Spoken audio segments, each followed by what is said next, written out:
Aux personnes sportives qui tomberont sur ce TikTok, permets-moi de te dire que la viande que tu ingères t'empêche d'être performante. Aïe, qu'est-ce qu'elle va encore nous sortir celle-là? Quand on pense sportif, que ce soit de grand niveau, niveau intermédiaire ou débutant, on pense protéines. Il faut de la prot. Sauf que protéines, par manque de connaissances ou simplement par manque de guidage, on va se tourner automatiquement vers la viande. Protéines, viande.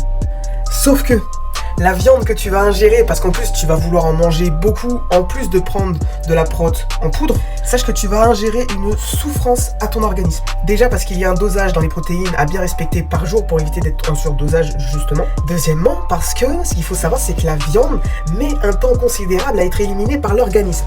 Ton corps va mettre un temps de fou malade pour pouvoir éliminer les toxines qui se trouvent dans la viande. Donc en fait, au lieu de te servir de l'énergie que peut te fournir ton organisme, malheureusement ton organisme va te dire attends poteau 2 secondes, faut d'abord que je m'occupe de ça. Oui, sportif, si ton but c'est d'être performant, sache que c'est pas en ingérant énormément de viande que tu y ailles. Ce n'est pas en ingérant une quantité astronomique de viande que tu arriveras à être performant. Tu auras tout l'effet inverse. Ce qui est plutôt pas mal avec le régime Kaiko que je propose, c'est que c'est un régime qui s'adapte à tous les profils.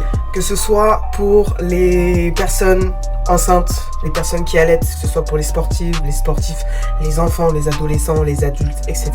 Les personnes qui doivent manger sans gluten, patati patata. Le régime Kaiko s'adapte à tout le monde. Évidemment, il y a des ajustements à faire. D'ailleurs, restez en alerte parce que je vais bientôt publier des régimes exclusivement pour les personnes sportives. Mais en attendant, rien n'empêche de commencer à tâter le terrain pour voir ce que ça donne et pour voir surtout ce que ça te donne au niveau de ton énergie et de la fatigue que tu ressentais H24. Fais le constat par toi-même.